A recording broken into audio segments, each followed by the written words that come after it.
all dream about being our own bosses, but starting up a business is something that has hindered so many Ugandans.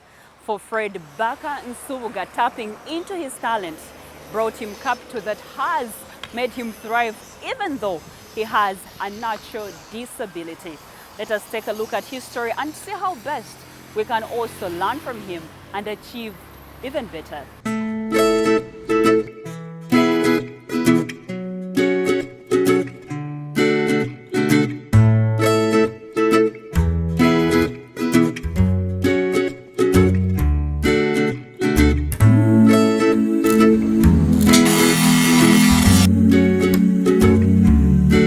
Baker Fred Nsubuga. Yes, It's madam. been nice to see you, to find you here. Nice to you, madam.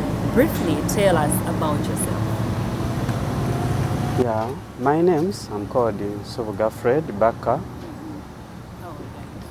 I'm 34 years. I live at Sasi. Yeah, I'm single, but I have one kid. Okay.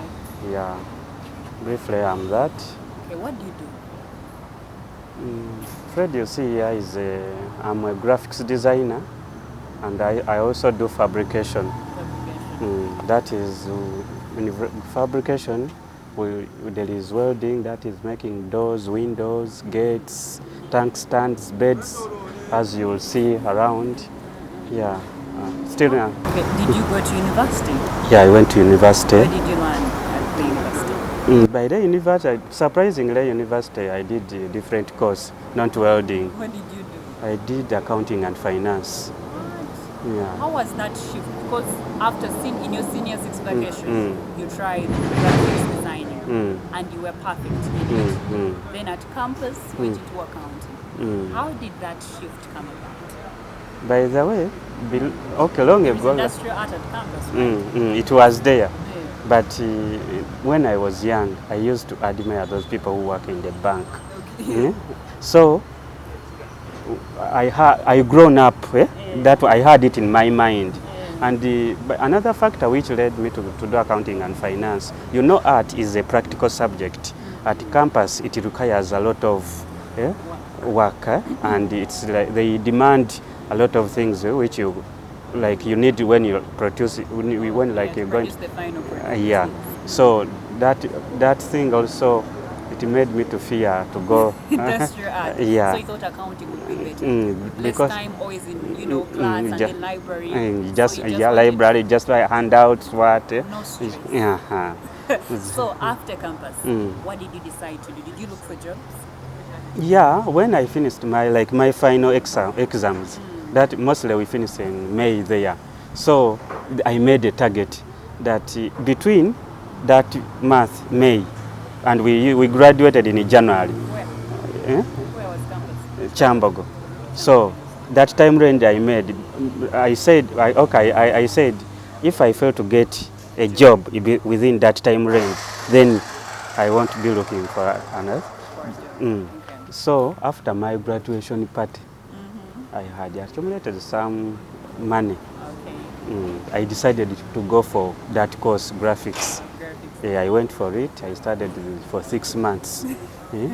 Even my guide and the parents didn't want it, but for me I decided. They had told me that why don't you go for SCCA, what?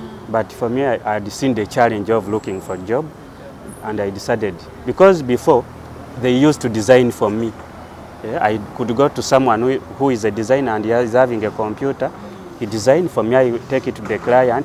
After approving, then I print out, then I do other, until when I complete the work and I deliver.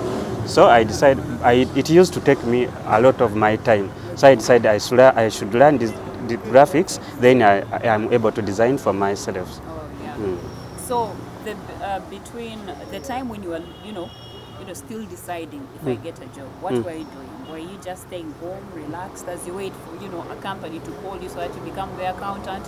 Or you went back into, a little bit of graphics design since you did it during your senior six vacation? By the way, by that time, people, they could do, let me say I had a briefcase office. People could just call me to do for them work.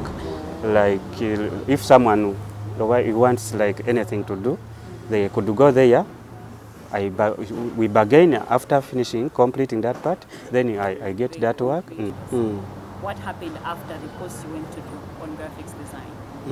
That one, I have a friend, it's called Mayanja Wycliffe. Because me, I still had accumulated some money, but it was not enough to start. So I sat down with him, and we started like paperwork, what we want, what we'll be in need of. So he also had some money, because like I had like 2.5, he had like a name.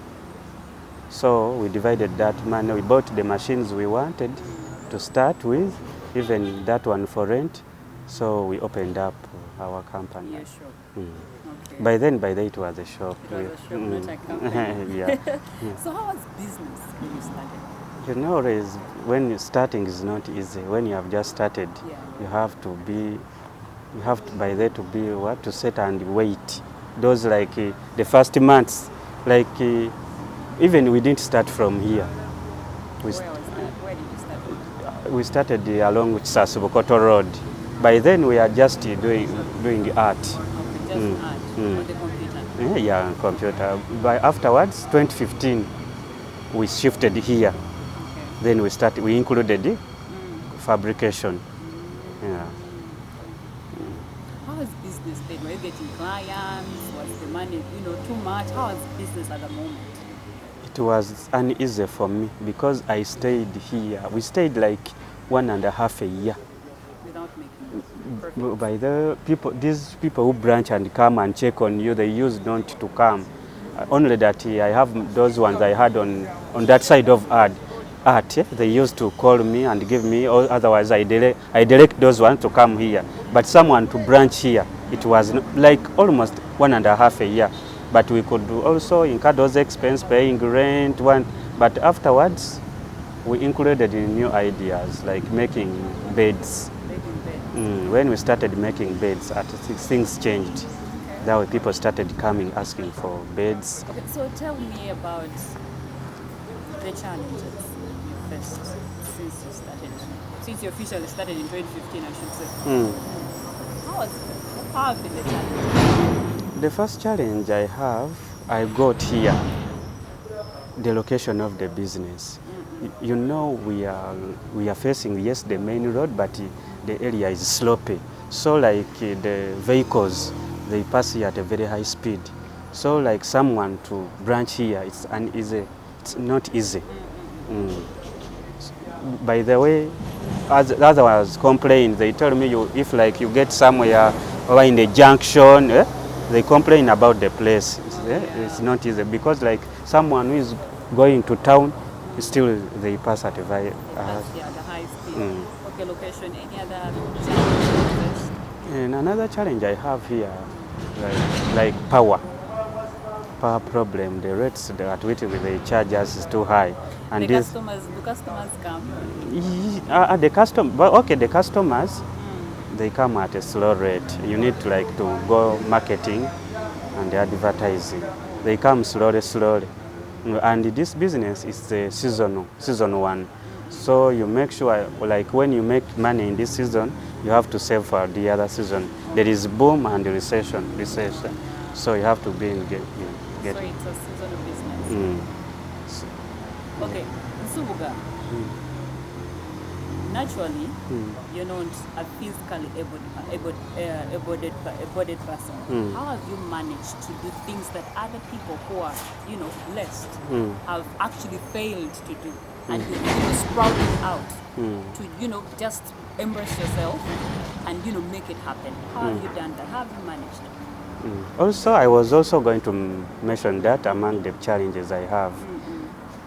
People, when you see me at first time, when you have not seen me before, people they do undermine me.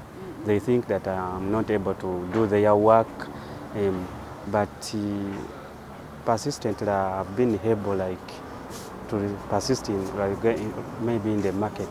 When what I do, I make some works here. People find them ready. When like they are inspired and they ask who has done that work, and they are told I'm the boss here and I'm here. So others, they got consigned, and they do what?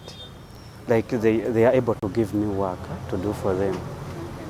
But people mostly they do undermine us. You know, when you are disabled, people they think that you cannot You can't do. do anything. They think you're unable to do Mm. it. So basically persistence has helped you.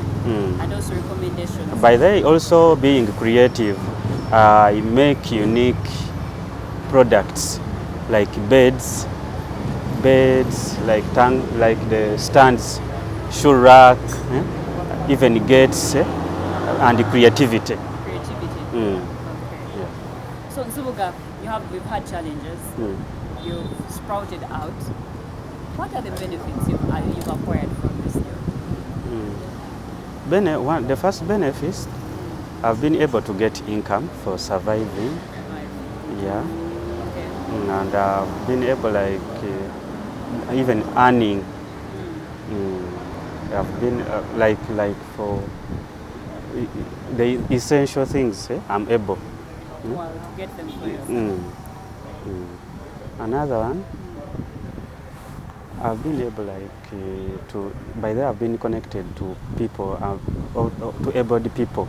I talk to my clients who are able, like the headmasters, those big businessmen. I'm able Been exposed. I've got that exposure. That is nice. So how many people do you employ here? Okay, I have 9 people. 9 people, but still I source it depending on the skill I want to add in that that work I want to produce. Those ones I have their contacts, but the one I work with every day, they are 9.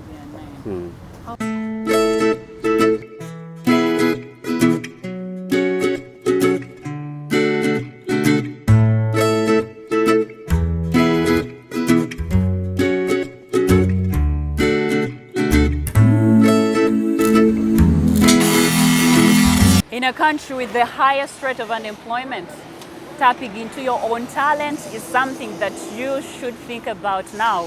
For Nsubuga is now a metal fabricator, having had a dream of being an accountant one time. It is his talent that has made him thrive even when he has a disability. I am Ruthina Seje, reporting for New Vision TV.